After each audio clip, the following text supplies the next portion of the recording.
31st of March, which means we're back. Under 8s football training starts again tonight. Absolutely buzzing for it. Looking forward to we're getting an extra half an hour in as well. We're going to start at 5:30 because it's Easter holidays, and we're going to go for it. We're going to see how we get on, see who lasts, see who doesn't last, see who's been practicing at home for the last 2.5 months or however long it's been, and we'll see who wants to be in the team, who wants to be in the squad. Let's 7 aside, we move on to this September. We've probably got a few friendlies we're going to play over the summer, so we can move on to a different pitch. We're moving up into different number per side. Everyone would have grown up a little bit in different ways, and they'll have different influences in their lives, different players that they've been watching over the lockdown, and different skills hopefully they've picked up. But the main thing is that we're, for them, we're back and we're able to play, and they'll be able to get out, and they'll be absolutely cream crackered by the end of tonight. We'll be playing a few games to start with, then a little practice, and then it's just proper match situation. Because that's what they've been crying out for. That's what everyone's been missing. Just having a game of football with your mates. It's what it's all about, isn't it? It's what it's all about when you're 8 years old. And I was, just to go back, when I was 7, 8, 9, 10, I was playing for a Cubs football team. I was managed by my best mate's dad, well, 2 of my best mate's dads, and it was probably one of the best times of my life. I was in a team, we're very lucky to be in a team where we were very close as mates, and we had a nucleus of a very, very good side. It didn't last long. It only lasted until we were about 12. It should have lasted longer, but we didn't really understand what we had then. Anyway, so yeah, we played Cubs football for 4 years. 3 years properly, 4 years probably, and then a little bit of school involved in that as well. But we won the league and the cup 3 years in a row. We were by far, there was us and 6th grade. We were 12th grade. There was 6th grade as well. But there's the 2 of us who were proper top draw, and then the rest of them were a little bit above us, not being trying to be all big-headed about it, but that was the situation.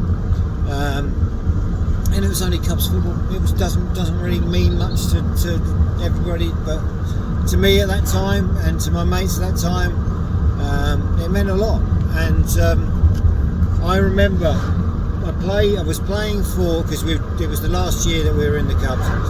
I moved up to a different team, might have been St Edmundsbury or something like that, and I played in this match near the end of the season, because obviously the final of the Cubs Cup final was at the end of the season. So we've got to I got to this game at Stanton. We were playing Stanton, and there was a girl goalkeeper. Her name was Claire Ellis, and we just had a game against them anyway.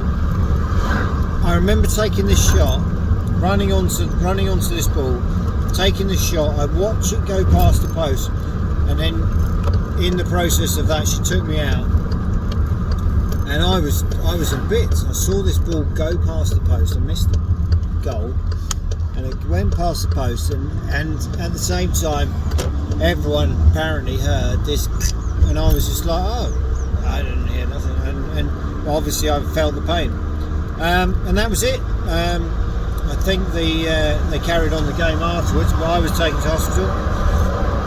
Found out, broke my tibia and fibula, had one of them long old casts on, the old style full length job, and yeah, just wasn't able to play in the Cup's Cup final. I was devastated, absolutely devastated, and everything was fine. I mean, again, I'm not trying to be big-headed about it all, but there wasn't a huge amount of tears about when I broke my leg. The tears came when the doctor said your leg's broken, and I said, how long for? And he said, well, minimum 6 weeks with the cast on. I'm like, well, Cubs is in 4 or 3 or something, so there's no way I was playing in that. Anyway, so yeah, when I found the news out, I was bawling my eyes out, unconsolable. But the boys still won without me. Of course I did. I was, not even needed at that stage. They flew. I thought I was Jordan. I've been watching this Jordan thing. Whatever. What's it called? Gee, we've seen about half a dozen of them now. They're absolutely superb. Long Journey, Last Dance. My word. If there's anybody who feels they are competitive, you've got to meet Michael Jordan. I want to meet Michael Jordan now. I really do. It's going to be one of my goals over the next 3 years, over the next 2.5 years, 2 years nearly, so it's nearly May. In the respect of, I am going to try and meet that fella, because I really want to, even if it's just a phone call, or a Zoom chat or whatever you do these days. I want to thank him for what he's done to just being himself. I think that, like the last episode I saw, which was, I don't know, 5 or 6 or whatever, last night, I am not everyone's cup of tea. You might choose to follow me, and I think this was just after his father was murdered, and it was a real tough time. But and obviously it wasn't, because it was filmed a long time afterwards. But it just, he obviously learned a lot from his dad, and his dad was pretty competitive as well. But I just find people who are that dedicated and without any enhancement, any drugs, anything. He's got one slight thing that he earns absolutely boatloads of money, and he loves to gamble. But it's not about winning the money necessarily. It's about winning the gamble, and that's what it's all about. That when you have that much of a buzz in your life about every single thing you do,